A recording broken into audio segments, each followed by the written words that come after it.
안녕하십니까. 더 메시지 시청자 여러분. 저는 고양시 화정동에 위치한 축복교회를 담임하고 있는 지경희 목사입니다. 오늘 본문의 말씀인 마태복음 15장 23절에서 24절 말씀. 예수는 한 말씀도 대답하지 아니하시니 제자들이 와서 청하여 말하되 그 여자가 우리 뒤에서 소리를 지르오니 그를 보내소서. 예수께서 대답하여 이르시되 나는 이스라엘 집에 잃어버린 양 외에는 다른 데로 보내심을 받지 아니하였노라 하시니. 오늘 본문의 말씀을 중심으로 큰 믿음, 장애물을 돌파하라는 제목으로 같이 은혜를 나누고자 합니다. 앞서 우리는 큰 믿음은 예수님께 나오는 믿음이라고 했습니다. 문제가 있다면 예수님께 나와야 합니다. 그런데 대부분의 많은 사람들은 문제가 생기며 예수님께 나와서 먼저 기도하기보다는 내 방법이나 내 인맥을 동원해서 해결하려 하다 보니 일이 더 복잡해지고 꼬여지게 됩니다. 사랑하는 성도님들, 먼저 주님 앞에 문제를 가지고 와서 기도하시는 성도님들 되시기를 간절히 축원드립니다. 바로 우리는 큰 믿음, 바로 그것은 장애물을 돌파해야 하는 것입니다. 주님 앞에 나온 사람들 중에 장애물이 없는 사람은 없었습니다. 소경 바디메오는 나세렛 예수시여 나를 불쌍히 여기소서 그 외침에 주변에서 잠잠하라고 방해했습니다. 그런 주변의 방해와 사람들로 인해 멈춰야 할까요? 아닙니다. 더욱 크게 외쳐야 하는 것입니다. 그러자 예수님의 발이 멈추고 그를 부르고 그의 병을 고쳤습니다. 오늘 우리의 기도는 주님의 발걸음을 멈춰야 하는 것입니다. 이곳에 수많은 사람들이 누군가 주님의 관심을 가지려고 합니다. 더 넓혀볼까요? 전 세계 지금 같은 시간에 기도하는 수많은 사람들이 있을 것입니다. 누가 하나님의 발걸음을 멈출 수 있을까요? 바로 부르짖는 사람인 것입니다. 간절히 부르짖는 사람이 주님의 발걸음을 멈출 수 있는 것입니다. 중풍병자의 내 친구를 보세요. 사람이 많아서 예수님 만날 수 없습니다. 포기해야 하나요? 아니요. 기도해서 방법을 찾아야 합니다. 그리고 그들은 방법을 찾았습니다. 지붕을 뚫어 예수님께 중풍병자를 내려놓았습니다. 우리의 믿음은 환경을 이기고 상황을 이기는 돌파하는 믿음이 되어야 하는 것입니다. 혈루병 여인을 보십시오. 율법적으로 드러나면 죽음입니다. 하지만 병을 낫고 싶은 간절함으로 예수님의 옷자락을 잡자 고침을 받았습니다. 오늘 우리도 주님의 옷자락이라도 잡는 믿음이 되시기를 간절히 축원드립니다. 저희 아이가 3살 때 자폐이급 판정을 받은 후 저희는 죄인처럼 살았습니다.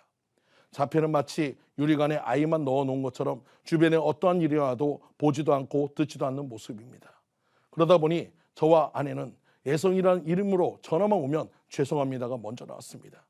어린이집에서 제 아이가 방치되듯이 한쪽 구석에 있는 모습을 보아도 말하지도 못하고 홀로 눈물을 흘려야 했던 것이 저희들의 사정이었습니다. 저보다 사모는 더한 고통을 주변으로부터 받았는데 사람들이 그럽니다. 내가 임신 중에 뭘 잘못 먹어서 그렇지, 뭔가를 잘못했으니 애가 저렇지. 그때마다 아내는 혼자 속상해서 울었습니다. 한 여목사님께서 요한복음 9장 말씀을 통해 저희를 위로했습니다. 9장 2절에 제자들이 물어 이르되 납비여 이 사람이 맹인으로 난 것이 누구의 죄로 인함이니까? 자기니까? 그의 부모니까? 묻는 제자들에게 3절에 예수님께서 대답하시되 이 사람이나 그 부모의 죄로 인한 것이 아니라 그에게서 하나님이 하시는 일을 나타내고자 하심이라. 목사님은 저에게 그랬습니다. 전도사님, 사모님, 예성이가 이렇게 된 것은 두 분의 잘못이 아니라 하나님의 영광을 나타내기 위해서입니다. 그때 저와 아내는 큰 위로를 받고 아이를 위해 기도하였고 지금 제 아이는 중학교 2학년 일반 학교에 다니고 있습니다. 본문의 가나안 여인은 정말로 딸이 귀신 들린 문제를 가지고 주님 앞에 나왔습니다. 정말 신기한 것은 오늘 본문에 나온 예수님의 태도입니다. 다른 때에는 그렇게 사랑하며 위로하시던 예수님이 본문의 이 여인에게는 굉장히 냉정합니다. 23절에 예수는 한 말씀도 대답지 아니하시니 제자들이 와서 청하여 말하되 그 여자가 우리 뒤에서 소리를 지르오니 보내소서. 첫 번째는 침묵이었습니다. 사마리아 여인을 찾아가시던 예수님과 그 모습과는 정반대였습니다. 24절에 예수께서 대답하여 가라사대 나는 이스라엘 집에 잃어버린 양 외에는 다른 데로 보내심을 받지 아니하였노라 하신대. 두 번째는 거부입니다. 지금 이 여인은 오늘 처음 주님을 만난 사이입니다. 그런데도 거부하고 있습니다. 26절에 대답하여 가라사대 자녀의 떡을 취하여 개들에게 던짐이 마땅치 아니하니라. 세 번째는 아예 개 취급하는 모욕입니다. 과연 우리라면 어떻게 할까요? 만약 저의 입장이라면 화를 내고 돌아갔을 것 같습니다. 이 여인도 예수님의 소문을 듣고 얼마나 기대하며 나왔겠습니까? 그런데 이 모욕까지 들었다면 포기하고 싶었을 것입니다. 사랑하는 성도님들, 주님이 하신 행동의 의미는 무엇일까요? 장애물은 예수님이 아닙니다. 바로 나에게 있습니다. 내가 어디까지 낮아질 수 있는가입니다.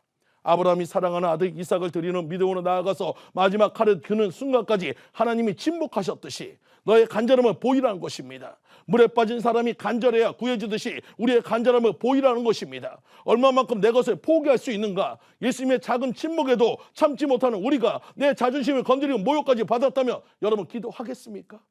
당연히 기도해야 하는 것입니다. 예수님은 조금만 더 들어오라고 우리에게 사인을 보내고 있습니다. 이 테스트에서 잘 통과하라고 내 생각, 내 방법, 내 고집, 내 자존심을 내려놓으라고 주님은 말씀하고 있는 것입니다.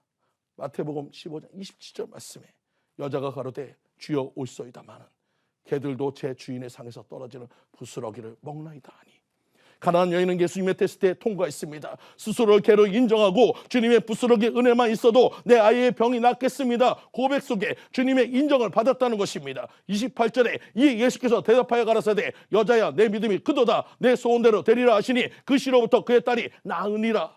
오늘 이 가나안 여인처럼 장애물 앞에서 끝까지 인내하며 승리하시는 성도님들 모두가 되시기를 간절히 축원드립니다. 지금까지 더 메시지 지경희 목사였습니다.